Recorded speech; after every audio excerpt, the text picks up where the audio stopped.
Hey everybody, starting in a few minutes. If you're a student, love to hear what grade you're in. Parents, how old are your kids? You can even drop a little quick in the comments where you're from as well.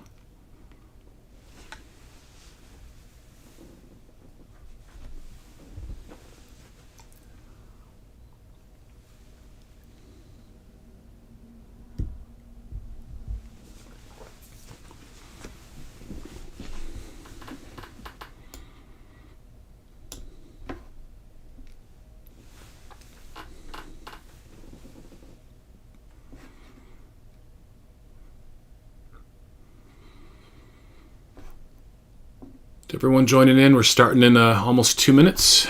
Parents, love to hear how old your kids are. If you're a student, love to hear what grade you're in.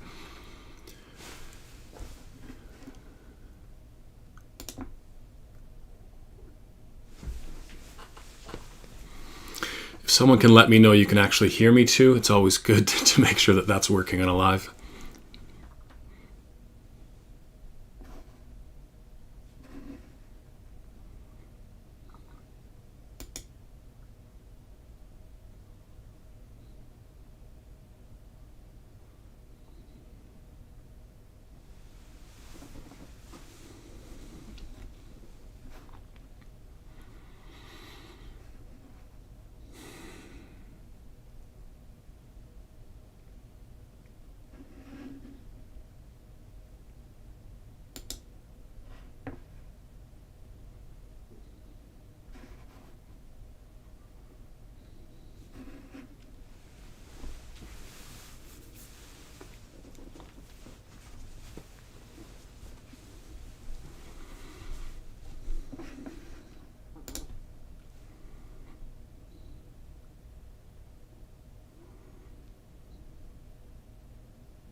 All right, welcome everyone. I see that we only have responses from adults. I do know there's a few youth groups tuning in tonight, and I know there's a few going to be tuning in to the replay tomorrow night.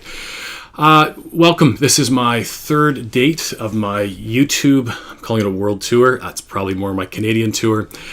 Just something I thought during these dark winter months of COVID, I thought I would do something different. So about a month ago, we did my talk on parenting, navigating everything. Then we did my talk on mental health, and this is my third, and I have a number of other ones coming up. I'm going to actually spend the majority of this talk in this window, which means you can see my slides beside me, but I still get a chance to be on the screen. For those of you who it's your first time hearing me speak, I know the few of you in the comments, I've met a number of you over the years, but if you don't, my name is Ullman. I live in a town called Ajax. Ajax is 45 minutes east of the city of Toronto in Ontario. My background's education. I was a teacher with the Toronto District School Board for about 15? No, sorry, I've been teaching this full-time for 15 years, but I was a teacher for about 9 years, and I left that 15 years ago to do this, and this is actually my job, to which I'd usually say I travel around and speak, but it's been a very different season since March, so I spend most of my time behind a computer. It was actually great. A few days ago, I spoke at Creekside in Kitchener, and I actually had to go film in their studio, which was just nice to be around people. I am a topical speaker for the most part. My parenting, navigating everything is kind of a foundational parenting talk, but this is one of my more fun conversations, looking at media and faith and culture, and looking at the idea both of, from a student who's listening, how do we deal with these things, but from an adult, we'll kind of give some quick tips and thoughts on the parenting aspect as well. But the question here is really simple. How do we connect our ancient faith with our modern world? How do we connect the Bible with a phone, technology, and all of these other things? And so today we're going to walk through a large conversation on this. I do come from a faith-based perspective. I grew up Baptist. I married a Pentecostal, and I know that's not supposed to happen, but it did. And my wife and I have been attending a church called Sanctus. It used to be called C4 in Ajax. We've been there about 15 years. Number two, there's raised hands. Now, it's hard in a live to do Q&A. If you put questions in, when you actually rewatch this, the live will have the questions beside it, and there's the comments that are below it. But I'll try to get to any questions if you ask them. You're also free just to find me online.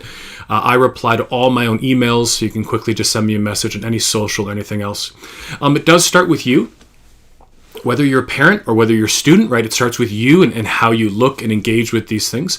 And this is my family. My wife, Dawn, is a nurse. I think she's out walking our dog right now. My daughter, Zoe, is in London, and I see Blair is on the call, but my daughter is in London at Western right now. She is in first year, which has been a really, for any of the grade 12s or first year universities students on the call, it's been a rough year. I mean, it's a year where we've gone from, my daughter was in grade 12 and lost everything. And so we actually sent her to university. Western's running residence, so she's at Saugeen right now, if you know Western. And it is, pray for her. It's been an interesting year. My son Ben is in grade 12, so I have two kids who are losing a lot. My son's losing his volleyball senior year and will probably be at Queen's next year.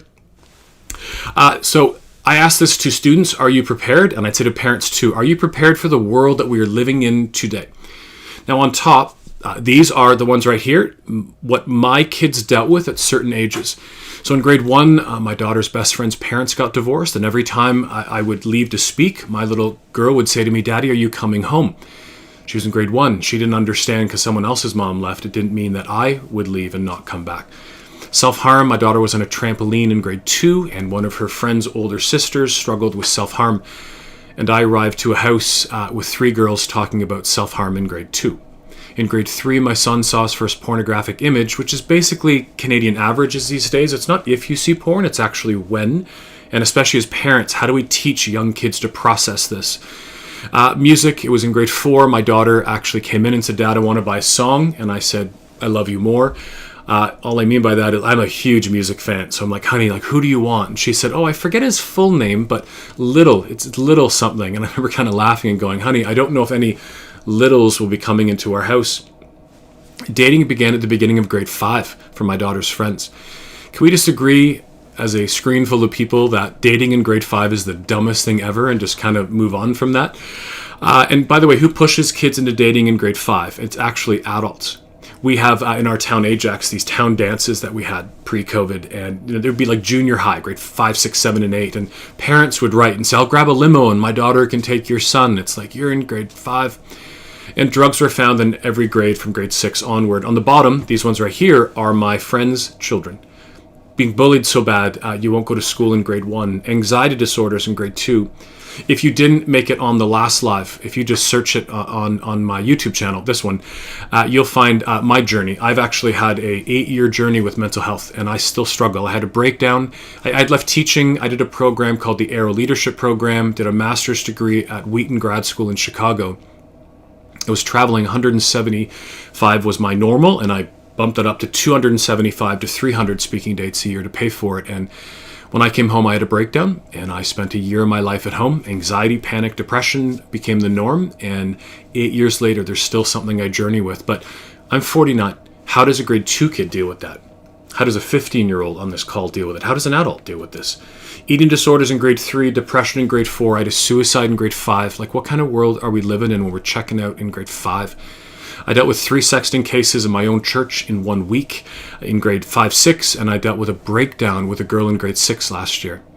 Like, this is not even junior high. We haven't hit junior high, and then we hit senior high.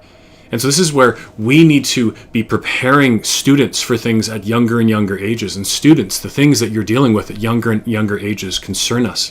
How are you coping? How are you processing?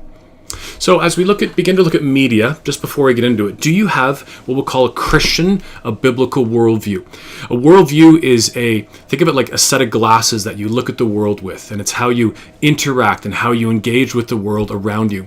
Now, there are ways you engage with the mainstream culture, and I just hope it comes from a Christian worldview. I love in Psalm 139, it says, "Search me, O God, and know my heart. Test me and know my anxious thoughts." And this is not clinical anxiety in any way. It's more just worry. But the worldview conversation is does that Bible, right? Does the lens of Scripture be what you do, like how you engage in music and media and social media and everything else? Does it come through the lens of Scripture or not? Ted Decker said a number of years ago in his book, The Slumber of Christianity, it's the open secret of the church. We make all kinds of incredible claims based on the Holy Scriptures, but our lives are pretty much the same as the lives of the unchurched. It's a fascinating line. I mean, again, pre-COVID, I'd be in public schools, Catholic schools, Christian schools, and here's what was really interesting to me, the number of times that I didn't know where I was. I'd be at a public school and I'd hear certain people talking about justice and great things, and I'm like, oh, I guess I'm at a Christian school. I'd look and I'm not, and then I'd be at a faith-based school and the language I would hear, like it's hard these days when I don't even know where I am. So media, let me just say this outright, I love media. I do. I'm a big media fan. I love music. I love movies. I miss movies so bad. The last movie I saw was Tenet. I went to see Christopher Nolan's Tenet. My wife and son and I were the only people in an IMAX theater. It was actually quite awesome. Anyways, getting off track. In TV and movies, I love all this. So let me just say, here's my basis for all of this. Everything is not good, but everything is not bad. Right? Everything's bad or not everything's good, but there has to be some way we begin to critique and look at things in the middle.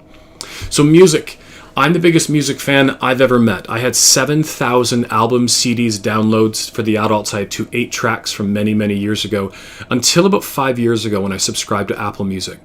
And now I have, 52 million songs on Apple that I can have at any moment, any song that I've ever wanted.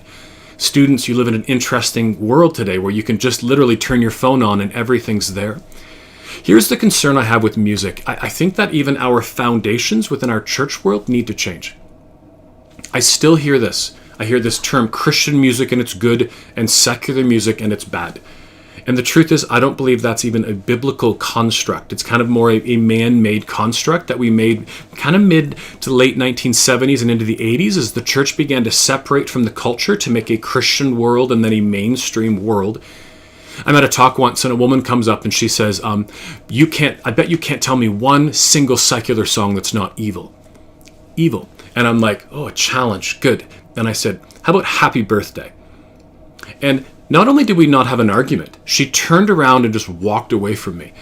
If me saying happy birthday blows up your worldview needs a little more thought and a little more like discourse to think through it. I'm at another talk and a woman walks up and she says, I don't care, I believe in Christian and secular music. And I said, that's great. I said, so what's your favorite TV show? And she said, oh, Brett, I just love American Idol. I said, ma'am, you know that every song in American Idol is what you would call, quote unquote, secular, right? And again, she turned around and walked away. Everything Christian is not good, and everything secular is not bad.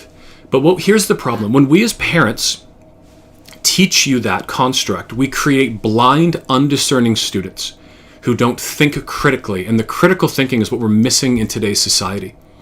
I've asked this question to, I think, 250,000 students in high schools across this country, and even elementary schools. Here's what I ask. What are you looking for in your music? And first hands go up, and I'm like, not genre. What do you want in your music? When you hit play on your phone, when you put your AirPod Pros in and walk outside in a bit, like, what are you listening to? What are you wanting? And then people start to talk about, they say love, they say relationships, they talk about, justice and all these great terms. And the truth is, though, that's not what's in our music most of the time. Because if I grabbed your phone, if I could actually physically be where you are and I grabbed your phone and scrolled through it tonight, what would I find? And as a side note, adults, it's no different with you. There's no student music and adult music anymore. When I was growing up, I could tell you how old you were by what radio station you listened to in Toronto. These days, it's all just the same. I can be in Swiss Chalet and hear Lady Gaga singing Do What You Want with My Body. And it's like, whoa, like what a weird world we live in. But is the themes that are on the songs on your phone literally what you say you're looking for? Because there's a disconnect with that. There's confusion too. You're living in a weird world where we say one thing and then we do another. The time I really saw this was, I think it was 3 years ago, it might have been 4 years ago. I was watching one of the music awards shows and there were some wonderful speeches on the hashtag Me Too movement. And so there was this standing ovation for it. And then before the standing ovation finished, out came Rihanna and she began singing, Do You Want to See Me Naked, Naked, Naked? And I'm just kind of like, you can't have Me Too without objectification of women, and all the half-naked dancers came out. And that night, Song of the Year went to Bruno Mars, and that was that song about, champagne in Paris and lobster tails for dinner, and then Diamonds All White. And the truth is, not once in this song, I think it's 523 words, it was written by 9 different writers. It's all this transactional conversation in a relationship, but not once love, relationship, dating, or anything else. It's confusing. It's confusing over and over again. Now, this is what I began to do a number of years ago. I polled a few thousand students, and I asked you as a student this question. How do your parents deal with music? We're going to talk about right now. So that's the old narrative, and then I want to say a new narrative. And for the parents, I want you to learn how to talk about this in a different way. And for students, I want you to analyze this in a different way. The old narrative that I got, a lot of students said to me, my parents are not involved. And parents, I think having a relationship with your kid and knowing things is very important. And I would encourage you to go watch my talk, Parenting Navigating Everything. Students told me that parents said Christian music good, secular is bad. I'll never forget a few years ago, a father said to me, well, kids like the same music that I do. And I'm like, no, they don't. And he goes, yeah, my kids just love Toby Mac. And I'm like, no, they don't. Toby Mac is not the norm for a Christian student today. It is for some, and students might respect some of that. It's no different than I was at a conference a number of years ago, and the lead band for teenagers was Casting Crowns, and I'm like, we're disconnected when we think the adult contemporary soft rock band is what students listen to today. And the last one was parents just said no swearing, which is funny because there's lots of things that are wrong, just not that might be beyond swearing. So what's the new narrative? What are you looking for in your music? I like asking this. I like sitting. I love like a grade 12 retreat when I'm up. We're away at a camp somewhere, and we're asking questions, and people are talking about what they're looking for in their music. What is your music talking about?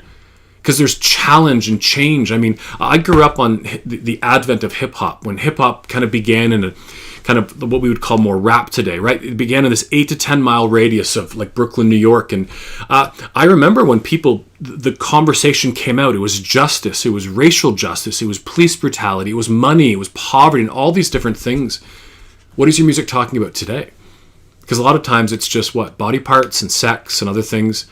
Who's making your music's a fascinating thing, because the truth is most of your musicians don't make their own music. And unplugging is a very interesting one. The moment I see people come out of class, your earbuds are on, your AirPods are in. And here's what I will challenge you to do. Just unplug for some chunks of your life. In high school, which if you're in high school, I think you're going back to school next week if you're in Ontario. But I read a stat that said this: 50% of the students who are listening to AirPods or have any ear things in during the day have nothing playing.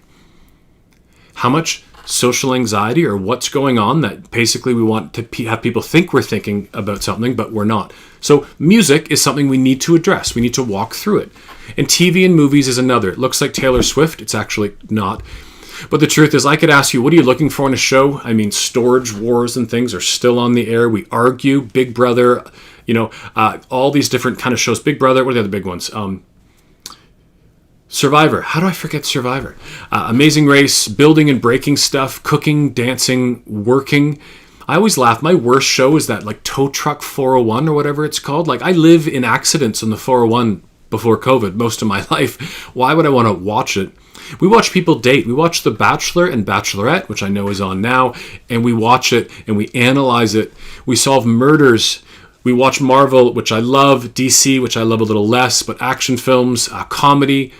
But here's what I would encourage you to do. I would encourage you to not watch mental illness voyeurism. You're like, what's that? And I would say shows like My 600-Pound Life, where someone's really struggling and we watch it as entertainment. A lot of these shows, hoarders, right? These are people who are really struggling with life and other things. Extreme Cheapskates, Extreme Couponing. They're fascinating shows, but they're people who aren't doing well.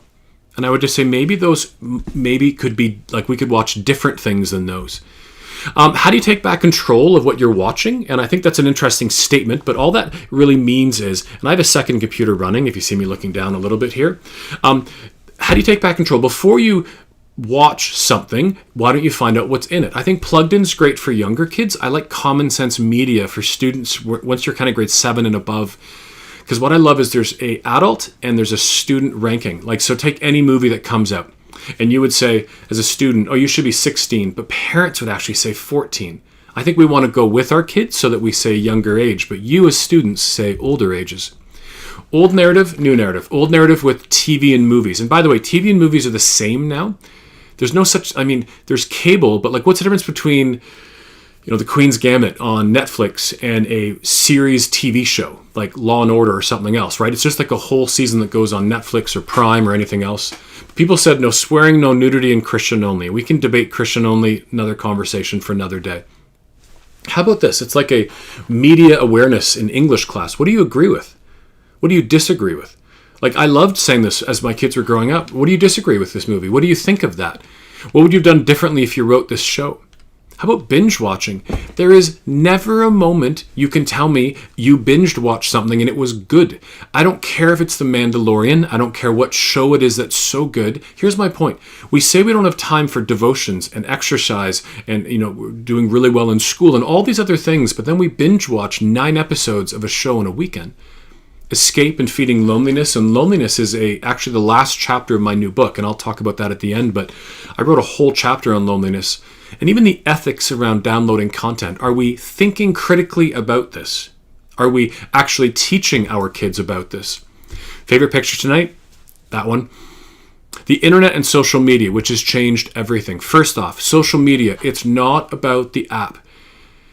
Parents and students, if you ever get sent these things like 5 apps you have to delete, please just delete it. Usually it's just this fear of what someone might do. It's not about the app.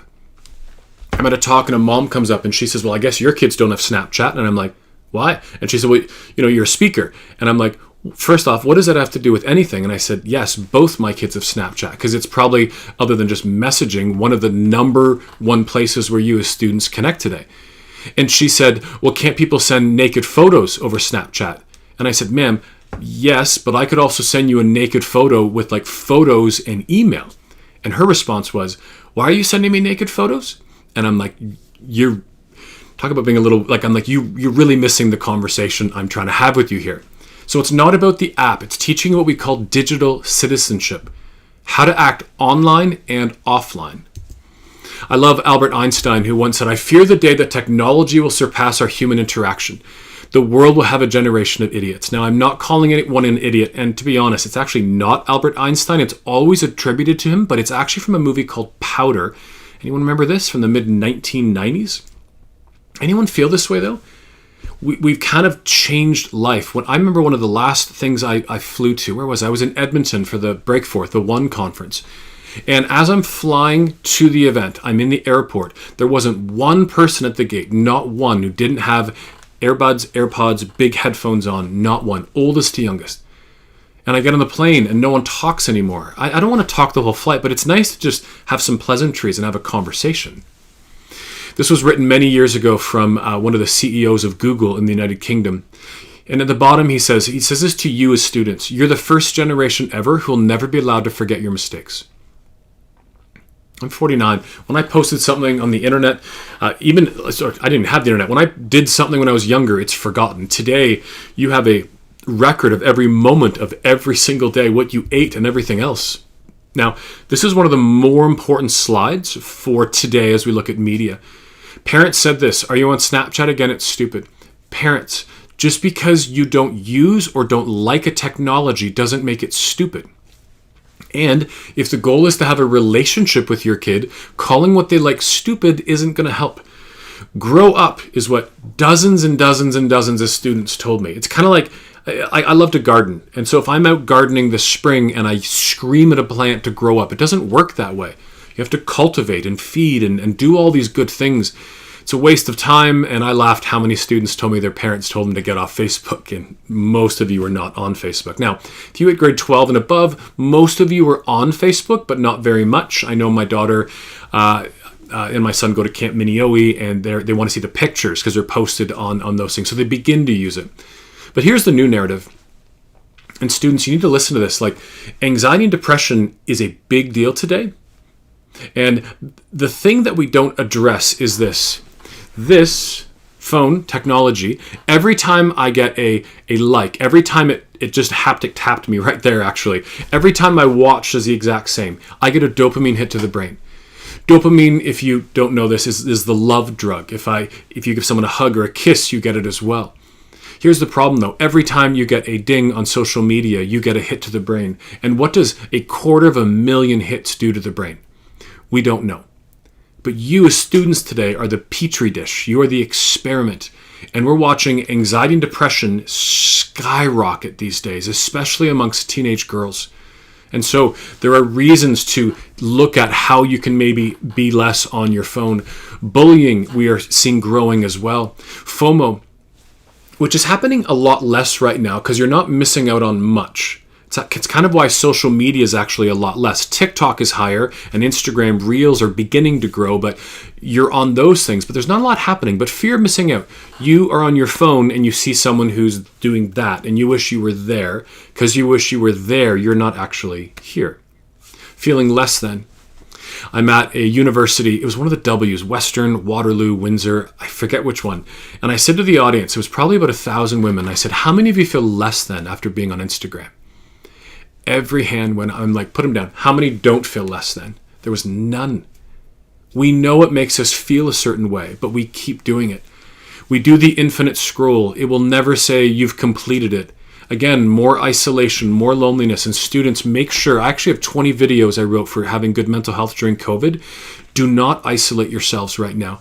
Please go for walks with friends. Someone once said to me, well, students don't walk. I'm like, sure they will. Ask your friend to go for a walk. Like, get outside, see people. Yes, social distance, but don't just sit in your room 24 hours a day. And I'd say this to every student listening, you're not in this alone. I am just as struggling with my phone as you probably are with yours. I don't use Snapchat, but I use other things. Technology is one of those things that we're having to relearn as well. So this is a conversation that needs to switch from the old narrative to the new one. Now, I did make 9 videos on how to have a better relationship with your phone. The first one is about touch and interaction. We touch our phone 2,500 times a day. And so here's a simple thing. How do you touch it less? I'm not saying touch it 10 times a day, just touch it less. When I'm watching TV, I try to put it over an arm's length away from me so I can't like hold it. And interaction, they say you turn on your phone, like passwords, face, whatever, around 150 times a day. 7 to 8 times an hour. And all of these things are just quick videos looking at how you can have a better relationship with your phone. Now, with this a bit, there's kind of the idea of how do you have a biblical worldview of healthy sexuality. And I don't have time to do this tonight, but I have a talk on porn, I have a talk on sex, which is made for parents, and my dating talk. Now, students, the porn project and the dating one are coming up. Again, at the end, I'll give you the dates, but I'm doing 2 of those live coming up. In video games, the last section in media, any adults remember this? Like, I remember the day when Pong came out and it was like the graphics are the best, like nothing will ever be this good. And here we sit with PS5s and like full immersion worlds today. So old narrative, video games are stupid. I was talking to a father couldn't have been last summer, the summer before. And he said to me, I'm really angry. No, was it the summer? No, summer before. I was asking, he said to me, I'm really angry. My son played 4 hours of Fortnite last night, or 3 hours of Fortnite. And I said, what did you do last night? I don't even know why I asked that. And he said, I watched the Blue Jays game last night. And I remember kind of laughing because I watched it. It was the Jays and Yankees game that went to 18 innings. It was like 4.5 hours or something. And I'm like, it's interesting, parents, we value things, so it's okay to watch a Jays game. I'm watching Super Bowl this weekend. I'll be watching TV for a long time. But if it's a video game or something else and we don't value that, we think it's stupid. Waste of time, wasting your life away. My favorite was a dad who said to his son, you can't put Fortnite kills deaths or win percentages on a resume. And I said to the guy, your dad plays Fortnite. Like, what dad even knows that language? New narrative. Not all games are bad. They're not. But not all games are good. Like, where do you draw the line? Video games are where stories are being told. So what's the story? What's the narrative? Real world relationships. Please have them. Now, men and women play video games. Women, you finish playing games and you go in regular world, you hang out with people, you have coffee. But guys, this is our issue right now. We don't. We have our headsets on, we chat with each other, or then we're at someone's house watching games, but we don't have that face-to-face. New studies are showing that men in college are out of sync with real-world relationships. They've been saying it for about 4 years now. I'm at a university and I asked the question, who thinks this is true? Every girl in the room put her hand up. I said, who thinks it's not true? Every guy in the room put their hand up.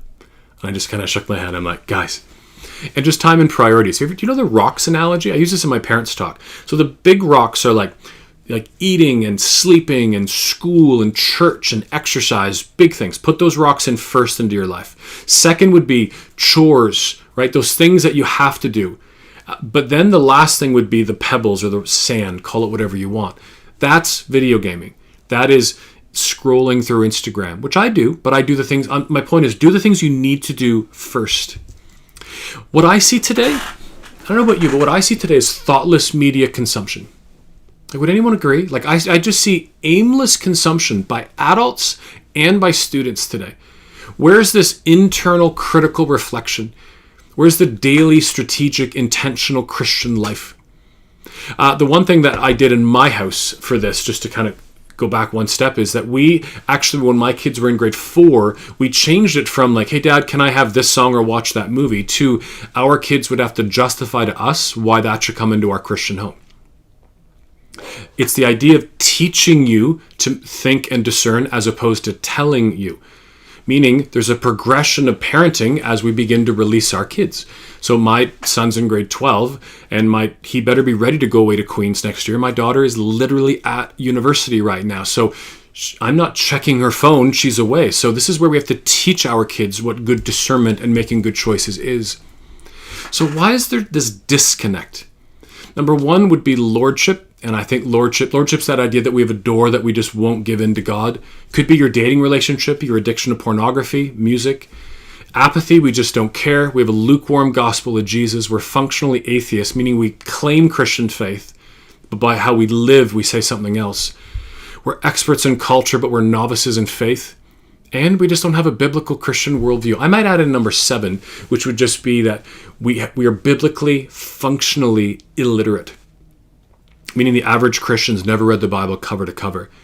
And if they have, it's just been this perusing through, but not even understanding. Faith, media, faith. You'll understand faith as we go in. I'm not saying, as we get into it, I'm not saying go buy a faith-based CD. I'm talking about our faith. Our worldview shapes our values, and our values in turn shape our actions. Pascal once said, the greatest enemy of the spiritual life was inattention and complacency. So here's a simple question. And answer this in your own brains. Are you actively pursuing your faith? The answer is either a yes or the answer is a no. And if it's no, we need to move forward. A spiritual discipline, also called a spiritual practice, is just this habit that allows you to remain open to God and to develop yourself spiritually. I coached baseball and sports and rep ball my whole life, and so I would say this, it's training. You don't just join a team, you then begin training. We meet Jesus and there's training that we actually have to do. So what I want to do is I want to walk through a whole bunch of spiritual disciplines. But if you're like, I don't even know about these, you'll know most of them. But there are some great books, and I'm going to give you places where you can find my YouTube videos on this is my top books. And I also have a new Amazon store up with every book and every talk I do all in one place.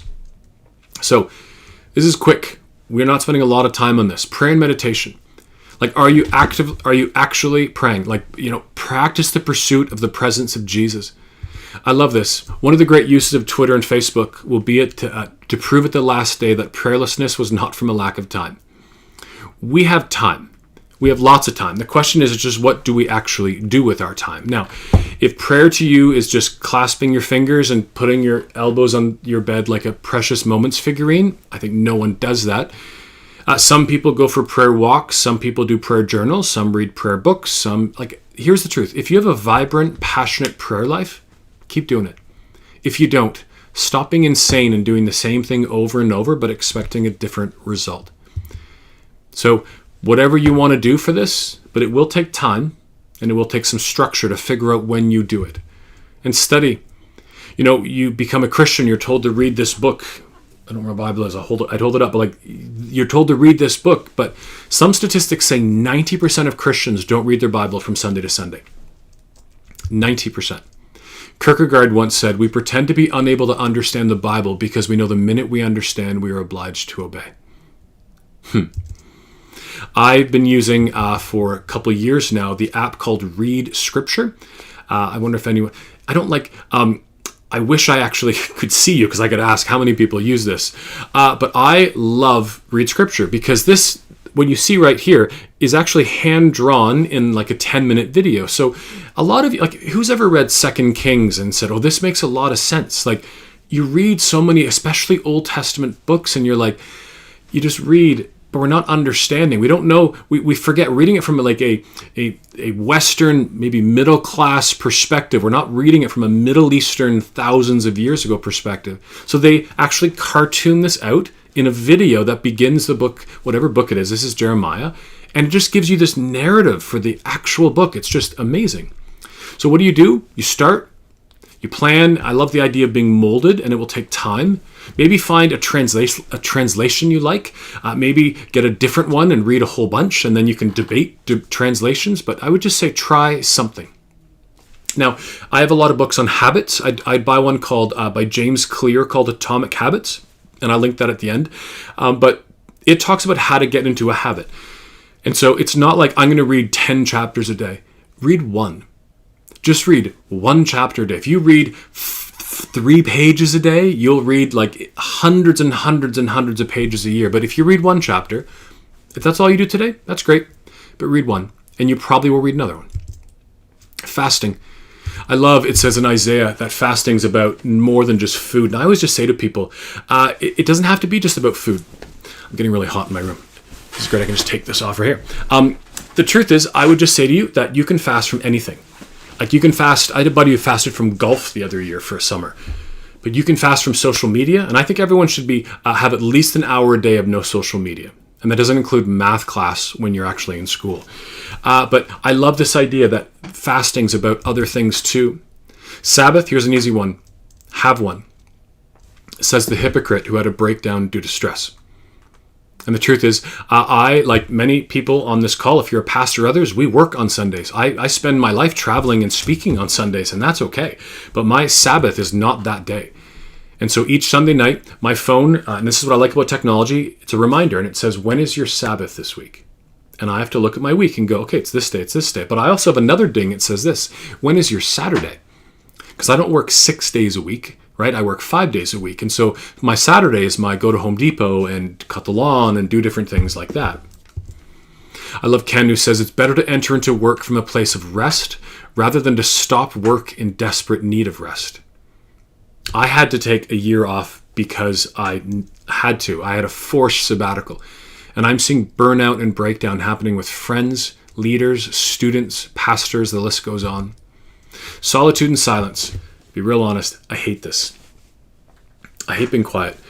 If I have to, turn off my talk radio, my sports radio, and get rid of my family and everyone else and just be alone, I don't like it. I'm left with my own thoughts, my struggles, my sin, my shame, and I don't like it.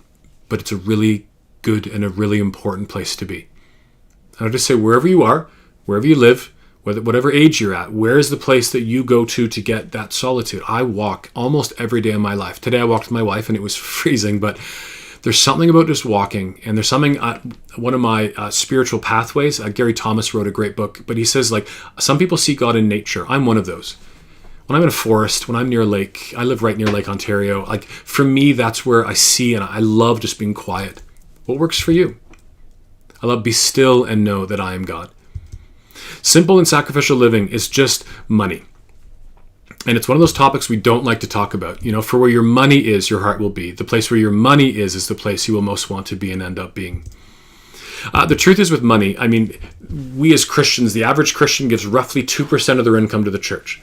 And I don't think 10, I think 10 is a great base, but I think the truth is we can go a lot farther. We can have vacations and I can have iPhones and everything else. And the truth is that we give very little of our money. It's interesting. I say in many things, it's easy to raise your hands and worship like this. It's very hard to do this with your life, with your money, with your relationships, with your addictions, with your struggles. Service to others. Students, I love your generation. I love what I watch you do in service to others. I watch when GoFundMe campaigns come out from 15-year-olds for a friend of yours who has cancer and you raise $100,000 in 3 hours. I love hearing of a grade 6 kid who raised like truckloads of food for food banks in their own city and towns. Don't ever say I'm in grade 6, I can't do things. I heard of a grade 6 who raised $250,000 for invisible people around the world, people who pick our crops, people who make our clothes. I just love the idea of service and evangelism. Evangelism is just one beggar telling another beggar where to find bread. Statistics today are not good. Statistics pre-COVID said that 85% of churches in North America are declining in size. And of the 15% that are growing, 1% were growing because of new conversions. A new conversion's not, I'm Pentecostal and you're Pentecostal, and I come to your, whatever denomination, and I leave Ajax and I come to your town, I join your church. That's just kind of people moving around. It's whoever lives like right next to you, this side, that side, your neighbor, your coworker who gets to know Jesus because of your relationship, which is how almost everyone comes to know Jesus, through relationship. My friend Eric, some of you know Eric, he paints and he's a great speaker in the US. He says, we must find them. It's our responsibility as the light. Look really closely. Those aren't waves. They're people's heads. He's challenging us that we're the light, right? We got to go find them. It's not their job to come and find us. So I did my master's at Wheaton, and one of my profs one day, someone asked the question, Professor, he's the Dean of Evangelism at the Billy Graham School of Evangelism. Which evangelism strategies work? And he says, I don't know. I think we've inoculated an entire generation against Christ. And then we had a break, and no one moved. It's a fascinating line. I feel like I spend half my life defending Christianity against other things that are out today. But it's really simple. If people are meeting Jesus in your church, great. If they're not, something has to change. I'm not saying we just blow up. Deconstruction's okay if there's reconstruction. But if no one's meeting Jesus, if there's fellowship, great. If there's musical worship, great. If there's teaching, great. If there's all these things, great. But there should be people meeting Jesus. Musical worship. Now this could be your church, but most likely, there's usually a picture with lasers, but that could be your church, but this is usually our churches, right? We look so bored. Anytime I'm ever at a conference, I get one of those lanyards and I get to go wherever I want. I love to go to the front and not watch the band. I turn and I watch people. And I watch people singing lines like this from many years ago. Starfield, a band was singing their line, "O great and mighty one, with one desire we come, that you would reign in us. We're offering up our lives a living sacrifice." And I'm like, really? Did you really come with one desire that night, that God would rule and reign in your life as you're on your phone during the worship? Did you really come offering up your life a living sacrifice as our hands are in our pockets and we stare off into space? I often just think we need to say to musical worship leaders, tell people to stop singing and to read lyrics. Read the lyrics. These are powerful lyrics of worship. They're lyrics of allegiance and alliance and all these other things. And I would just say, read them. Read what you're singing and understand what you're singing. And if you can catch up. If you want to pray it, pray it. If you want to just mouth the words. But don't just sing words without anything about them. I always say this, don't worship the worship. Don't get so caught up on the outward expression of musical worship. We have to realize that worship in its entirety is everything you do in every given day of your life. How you are sexually, how you are ethically, what you do with your time, your money, your resources, and your energy. Tozer once said, Christians don't tell lies, they just go to church and sing them. I call these stop quotes. Quotes that I say and then you read and you kind of just, it stops you in your tracks. I hope it's not true. And I would just challenge you to actually think through the things that you're listening to. Isaiah 29:13, these people come near to me with mouth and honor me with their lips, but their hearts are far from me. Community. Stop serving Christ in permanent isolation, especially men my age. We are so isolated. When I have a talk called Men Navigating Everything, which is my next live in 2 weeks. And in it, I talk about loneliness. Other than my mental health struggles, loneliness is my biggest issue that I do. I have Lyme disease. Probably mental health and Lyme disease. And then, okay, that sounds really weird. But loneliness has been my struggle for many years. Just because I speak to lots of people doesn't give me that rich relationships and friendships. But we need to actually be in relationship with each other. And communion, take it. That's a really easy one. Take it. When you have an option, take it. And teaching, this is great. Get some. Now, the truth is this. For those of us who've grown up in the church, I think we feel guilty sometimes when a pastor preaches and you kind of go, I know this one. I'm 49. I've been in church since I was a baby. I've heard thousands of sermons. There's nothing wrong one day when I hear a sermon that's really not made for a Christian who's been in the faith as long as I have. It's made for a brand new person, and that's okay. I want that person in the church. And so in that service, I might pray for people around me. It might not be that day that I'm getting my rich teaching, but I hope someone in the service does. That day I get fellowship, what an old school word, but I get to hang out and see friends. I get to do some musical worship and do other things. But throughout the week, I need to get some teaching. Now, as a side note, if you're only getting teaching Sunday and the next Sunday, it's like if you only lift weights once a week, if you only go exercise once a week, you better be learning all the time. We live in a world where, I podcast every day of my life, people and speakers and other things from all over the world. And students, there are amazing podcasts from preachers and teachers all over who speak literally to your generation. What's hard these days is speaking in a big church to everyone. Like a pastor has to speak to someone who's in grade 6 and someone who's 96.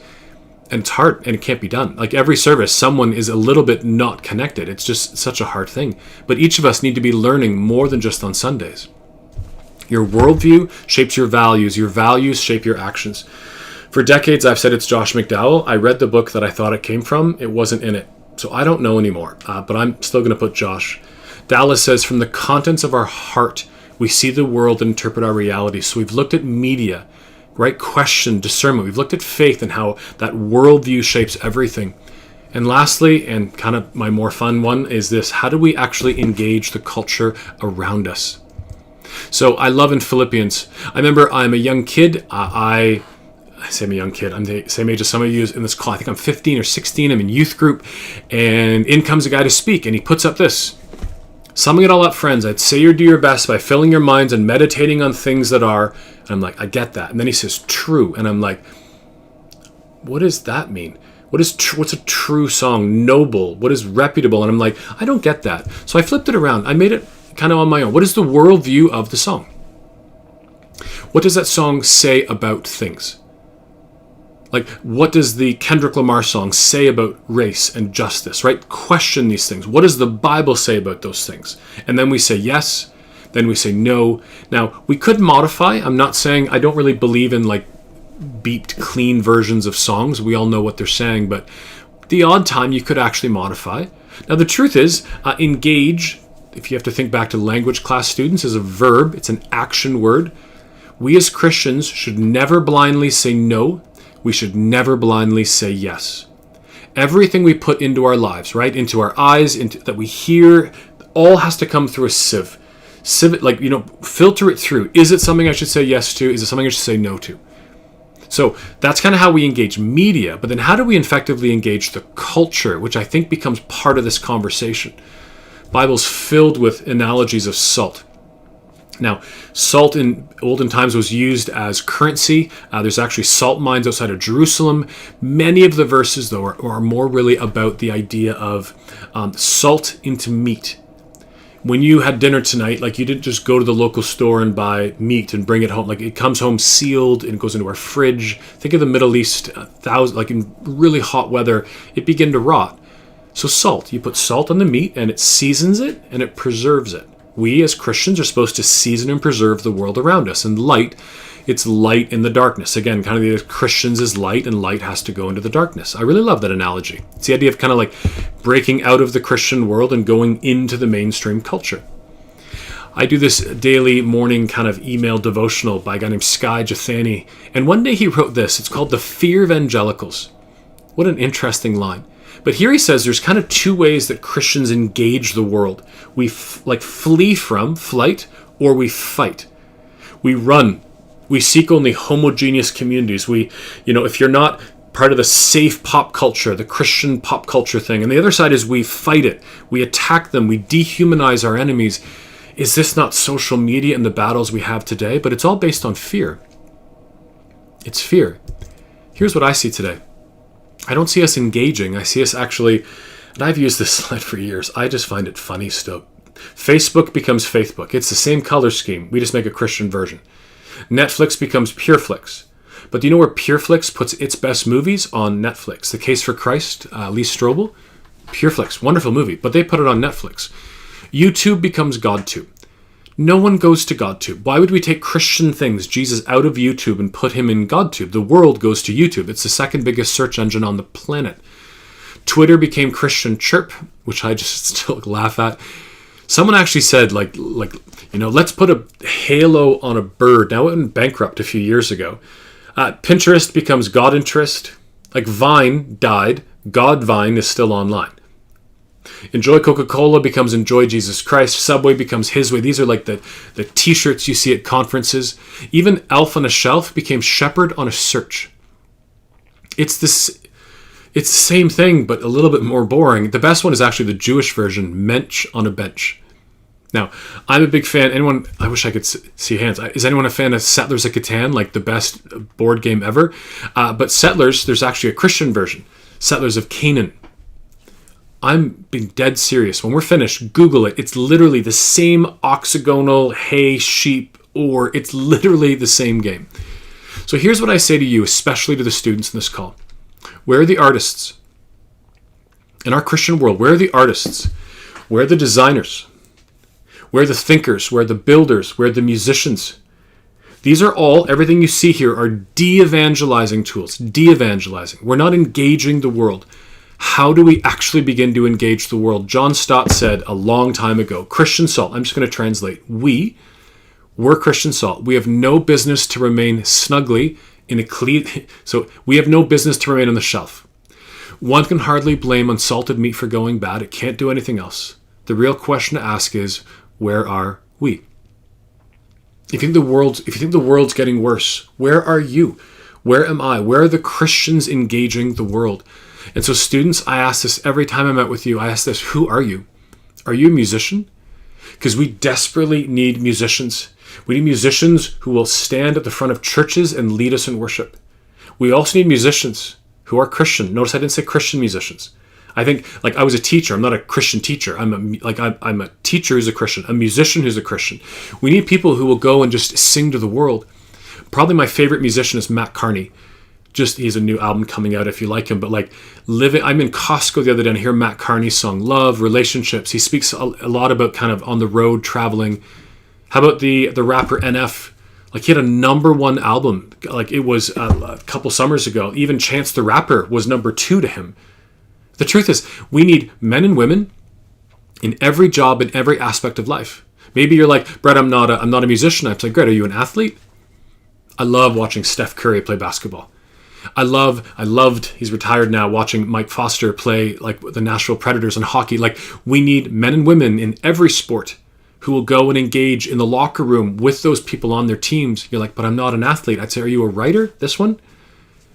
We need people who will go and get journalism degrees. Go to Ryerson, Dalhousie, go to any school that gives you a good journalism degree, and then go begin to write movies, go write scripts, go write things. And we need people who will go and do that. You're like, I'm not that. Here's the truth. From wherever you're at to wherever I'm at, from St. John's, Newfoundland to Victoria, British Columbia, and as far north as we can go, we need every building, every school, every workplace, Christians who will go and engage in those environments. The hardest thing sometimes is those of us who work in the Christian world, because we're surrounded by Christians. That's why I loved coaching baseball. I had a chance to go and engage with people on a weekly basis who didn't know Jesus. Buchner once said, your calling is found where your deep gladness and the world's deep hunger meet. I always just usually change it around and say this. What are your natural talents and abilities woven together with your spiritual gifts that make you, you? I think media, faith, and culture. So years ago, I just spoke on media. And this is my longest running conversation. It gets updated all the time, but this is one of these conversations. It's a good refresher from a lot of us, right? Media, looking at it, faith, and then engage in the culture. So where do we go from here? First off, I know these are big conversations. We could spend all day on music or all day on social media. So I want to help you decrease overwhelmingness. My YouTube channel, so if you go to my name, brettallman.com, which is the second one, at the very top is all my social media. Now, if I can encourage you, especially as students, I really want the 10,000 people on Instagram. I want the swipe up feature, which I need 10,000. So if you could follow me with all 5 of your spam accounts, it would be really great. But here's the truth. Follow all my social media, because here's what I want you to do. Every time you find a speaker or someone that you find interesting, hopefully you found this interesting, like everything of theirs. Twitter, Instagram, LinkedIn, YouTube. Every time, like when I finish with you tonight and I go downstairs, I'll probably open my iPad. And when I click on Facebook, I want rich content. I want things and YouTube videos that people are sharing and really great stuff. My website, brettallman.com, has 1,200 articles, blogs, and everything else, all categorized by mental health, parenting, media, pornography, the list goes on.